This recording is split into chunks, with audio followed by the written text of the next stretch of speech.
Rahmawati dengan NIM B1B1222087. Saya merupakan mahasiswi Universitas Jambi dengan prodi Ilmu Pemerintahan Fakultas Hukum. Baiklah, guna saya untuk membuat video ini untuk memenuhi tugas UTS saya, yaitu dengan mata kuliah Pemerintahan Nasional dengan dosen pengampu Bapak Alfabriansa, SIP, MIP. Baiklah, di sini saya akan menjelaskan Dewan Perwakilan Rakyat Indonesia atau yang disebut dengan DPRI, yaitu umumnya disebut Dewan Perwakilan Rakyat atau DPR adalah salah satu lembaga tinggi negara dalam sistem ketatanegaraan Indonesia yang merupakan lembaga tinggi perwakilan rakyat. DPR terdiri atas partai politik serta pemilihan umum yang dipilih melalui pemilihan umum bersama dengan Dewan Perwakilan Daerah. Keduanya membentuk Majelis Permusyawaratan Rakyat. Lanjut materi selanjutnya, yaitu sejarah terbentuknya Dewan Perwakilan Rakyat.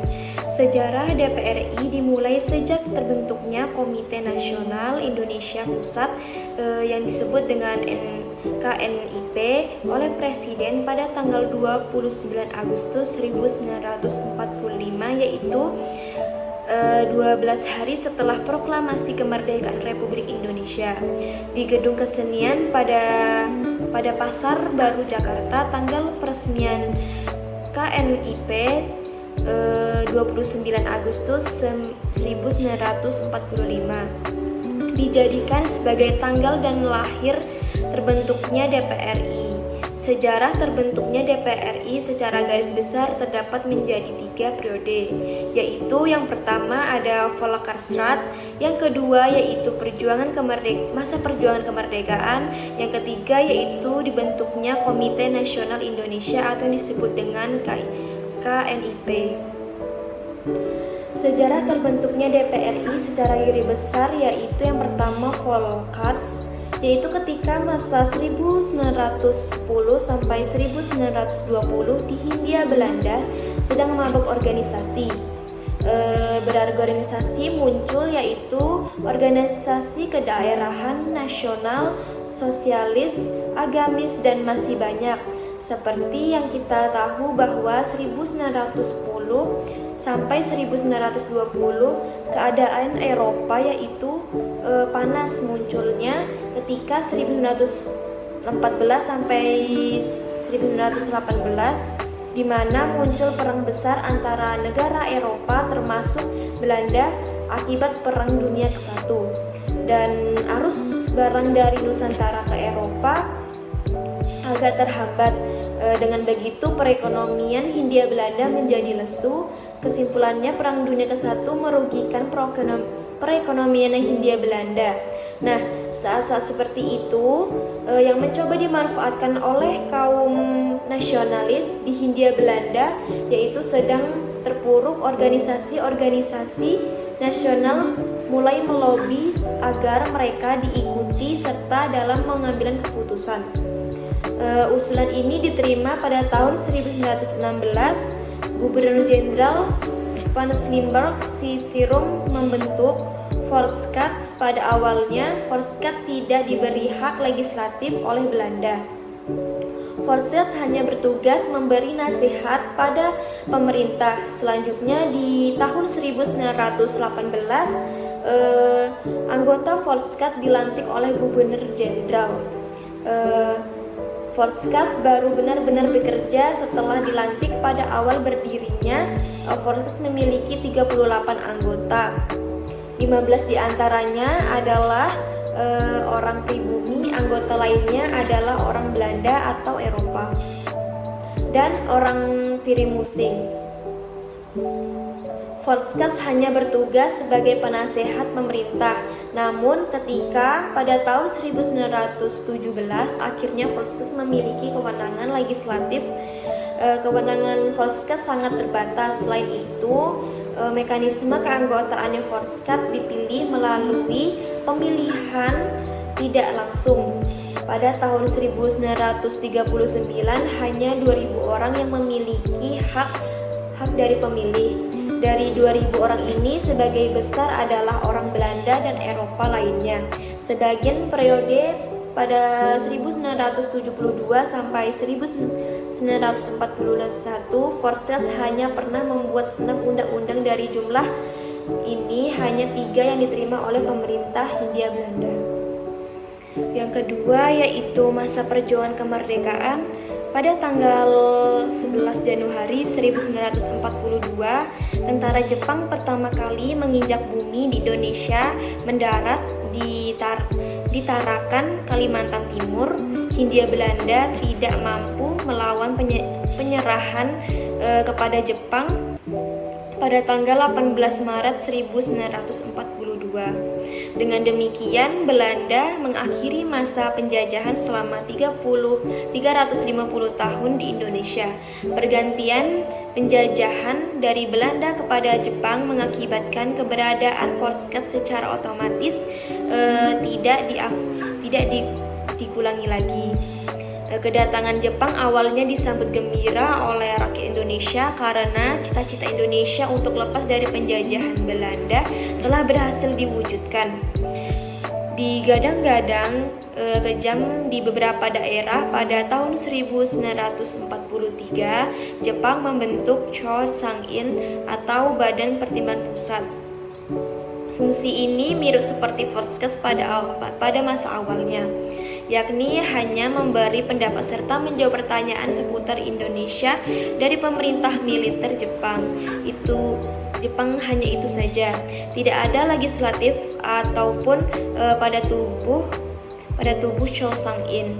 Untuk ketua ini, Jepang mempercayakan kepada presiden yang pertama itu Soekarno karena ia menganggap sebagai tokoh sentral dalam politikan Indonesia.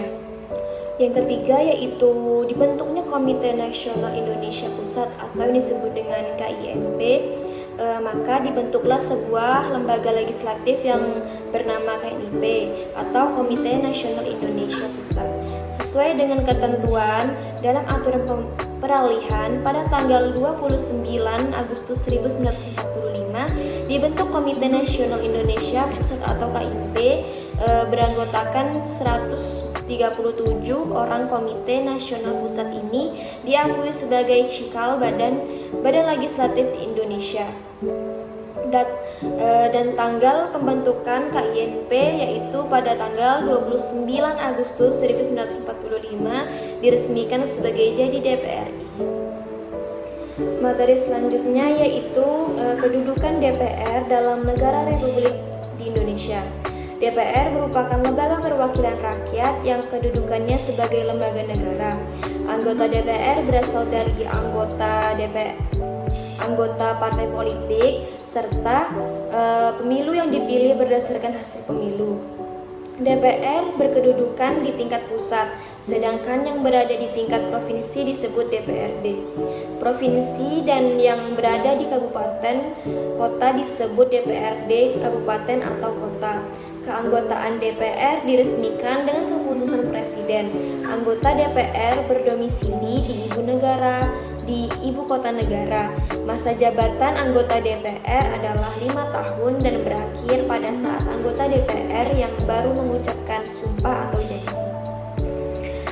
Sebelum memangku jabatannya, anggota DPR mengucapkan sumpah atau janji secara bersama-sama yang dipandu oleh Ketua Mahkamah Agung dan sidang paripurna DPR. Lembaga negara DPR mempunyai fungsi berikut, yaitu yang pertama fungsi legislasi. Fungsi legislasi DPR berfungsi sebagai lembaga pembuat undang-undang. Fungsi anggaran, anggaran artinya DPR berfungsi sebagai lembaga yang berhak untuk menetapkan anggarannya. Pendapatan dan belanja negara atau APBN. Fungsi pengawasan artinya DPR sebagai lembaga yang melakukan pengawasan terhadap pemerintah yang menjalankan undang-undang. DPR sebagai lembaga negara mempunyai hak-hak antara lain sebagai berikut. Hak implementasi yaitu adalah hak DPR untuk meminta keterangan kepada pemerintah mengenai kebijakan pemerintah yang penting dan strategi serta berdampak luas bagi kehidupan masyarakat.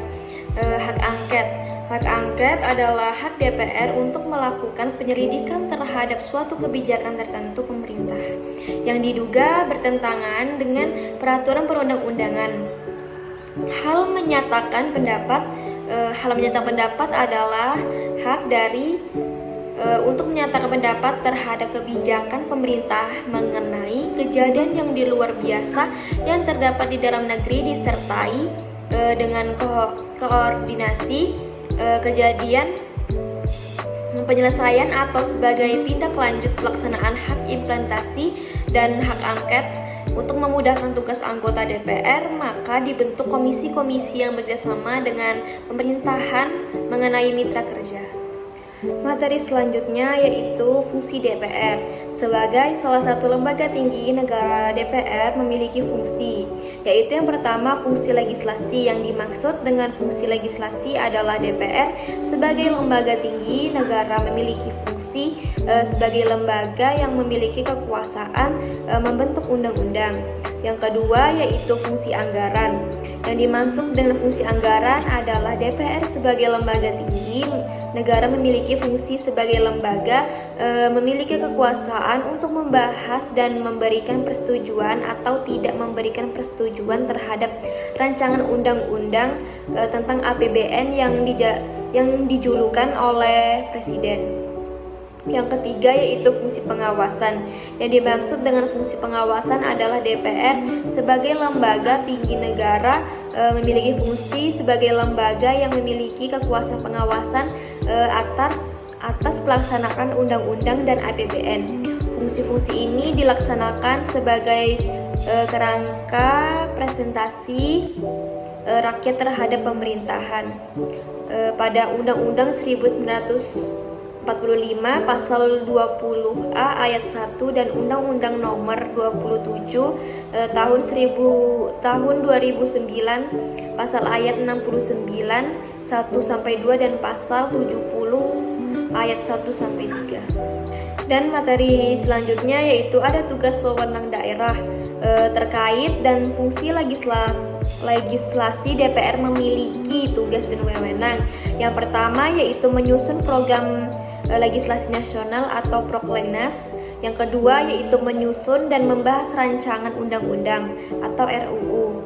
Yang ketiga yaitu menerima RUU dan diajukan oleh DPD terkait ekonomi daerah, hubungan pusat dan daerah, pembentukan penerkaan dan penggabungan daerah, pengelolaan SDA dan SDE lainnya, serta mempertimbangkan keuangan pusat dan daerah. Yang keempat yaitu membahas RUU yang diusulkan oleh Presiden ataupun DPD. Yang kelima yaitu menetapkan UU bersama dengan Presiden. Yang terakhir yaitu menyetujui atau tidak menyetujui peraturan pemerintahan pengganti UU yang diajukan Presiden atau untuk menetapkan menjadi undang-undang. Yang kedua yaitu terkait dan fungsi anggaran DPR memiliki tugas dan wewenang. Yang pertama yaitu memberikan persetujuan atas RUU tentang APBN yang diajukan Presiden. Yang kedua yaitu memperhatikan pertimbangan DPD atas RUU tentang APBN dan RUU terkait pajak pendidikan dan agama. Yang ketiga yaitu menindaklanjuti hasil pemeriksaan atas dan tanggung jawab keuangan yang disimpan oleh BPK. Yang keempat yaitu memberikan persetujuan terhadap pemindahan aset negara maupun terhadap perjanjian yang berdampak luas bagi kehidupan rakyat yang terkait dengan keuangan negara. Yang ketiga yaitu terkait dengan fungsi pengawasan DPR memiliki tugas dan wewenangnya. Yang pertama yaitu melakukan pengawasan terhadap pelaksanaan undang-undang APBN dan kebijakan pemerintahan. Yang kedua yaitu membahas dan memindahkan hasil pengawasan yang disampaikan oleh DPD terkait pelaksanaan undang-undang mengenai otonomi daerah, pembentukan pemekaran dan penggabungan daerah, pengelolaan sumber daya alam dan SDE lainnya, melaksanakan APBN pajak pendidikan dan agama. Yang terakhir yaitu ada tugas dan wewenang DPR lainnya. Yang pertama yaitu menyerap penghimpunan, penampung dan penindaklanjuti aspirasi rakyat. Yang kedua yaitu memberikan persetujuan kepada presiden untuk menyatakan perang ataupun membuat perdamaian dengan negara lain dan mengangkat memberhentikan keanggotaan komisi yudisial. Yang ketiga yaitu memberikan pertimbangan kepada presiden dalam hal memberikan amnesti, dana abolisi, dan mengangkat duta besar untuk menerima penempatan duta besar lainnya. Yang ketiga yaitu memilih anggota BPK dengan memperhatikan pertimbangan DPD. Yang keempat yaitu memberikan persetujuan kepada komisi yudisial terkait calon hakim agung yang akan ditetapkan menjadi hakim anggota oleh presiden. Yang terakhir yaitu memiliki 3 orang yaitu hakim konstitusi untuk selanjutnya diajukan kepada presiden. Lanjut, materi selanjutnya yaitu hak dan kewajiban. Yang pertama yaitu DPR mempunyai hak yaitu interpelasi, angket, dan menyatukan pendapat. Yaitu interpelasi yang dimaksud adalah hak DPR untuk meminta keterangan kepada pemerintah mengenai kebijakan pemerintah yang penting dan strategis serta berdampak luas pada kehidupan bermasyarakat dan bernegara. Yang kedua yaitu angket. Yang dimaksud dengan angket adalah hak DPR untuk melakukan penyelidikan terhadap kebijakan pemerintahan yang penting dan strategis serta berdampak luas pada kehidupan bermasyarakat dan bernegara yang diduga bertentangan dengan peraturan perundang-undangan. Yang ketiga yaitu menyatakan pendapat. Yang dimaksudnya adalah hak DPR sebagai lembaga untuk menyatakan pendapat terhadap kebijakan pemerintahan atau mengenai kejadian luar biasa yang terjadi di tanah air atau situasi dunia internasional disertai dengan rekomendasi penyelesaian atau sebagai tindak lanjut pelaksanaan hak implementasi dan hak angket atau terhadap dengan bahwa presiden atau wakil presiden melakukan pelanggaran hukum berupa pengkhianatan terhadap negara, penyuapan, tindak pidana berat lainnya atau perbuatan tercela maupun tidak lagi memenuhi syarat-syarat sebagai presiden atau wakil presiden. Yang kedua yaitu anggota DPR mempunyai hak. Yang pertama yaitu mengajukan perancangan undang-undang, yang kedua yaitu mengajukan pertanyaan, yang ketiga yaitu menyampaikan usul atau pendapat, dan yang terakhir yaitu hak imunitas atau hak kekebalan hukum anggota DPR adalah hak untuk tidak dapat dituntut di muka pengadilan karena pertanyaan dan pendapat yang disampaikan dalam rapat DPR dengan pemerintahan dan rapat-rapat DPR lainnya sesuai dengan peraturan perundang-undangan. Dan yang ketiga yaitu anggota DPR mempunyai kewajiban. Yang pertama yaitu mengamalkan Pancasila, yang kedua yaitu melaksanakan Undang-Undang Dasar 1945, menanti peraturan perundang-undangan. Yang ketiga yaitu melaksanakan kehidupan demokrasi dalam penyelenggaraan pemerintahan. Yang terakhir yaitu memperhatikan dan memelihara kerukunan nasional dan kebutuhan Negara Kesatuan Republik Indonesia. Pada kesimpulan materi ini, yaitu DPR terdiri dari anggota partai politik serta pemilihan umum yang dipilih berdasarkan hasil pemilihan umum yang berjumlah 550 orang yang diresmikan dengan keputusan presiden dengan masa jabatan 5 tahun dari berakhir bersama-sama pada saat anggota DPR yang baru mengucapkan sumpah yang dipandu oleh Ketua Mahkamah Agung dalam sidang paripurna DPR. Adapun pemimpin DPR terdiri atas seorang ketua dan 3 orang wakil ketua yang memiliki tugas memimpin sidang-sidang serta menyusun rencana kerja dan menjadi juru bicara DPR. Adapun fungsi DPR antara lain fungsi legislasi yaitu membentuk undang-undang. Selain itu juga memiliki fungsi anggaran yaitu mengontrol APBN dan memiliki fungsi pengusaha atas jalannya undang-undang. Dari fungsi itu, maka DPR memiliki hak memajukan rancangan undang-undang, mengajukan usul dan pendapat, memilih hak imunitas. Di samping itu, DPR memiliki kewajiban mengamalkan Pancasila, melaksanakan undang-undang Negara Republik Indonesia dan kebutuhan demokrasi, serta memelihara kerukunan nasional dan ketuhanan Negara Kesatuan Republik Indonesia.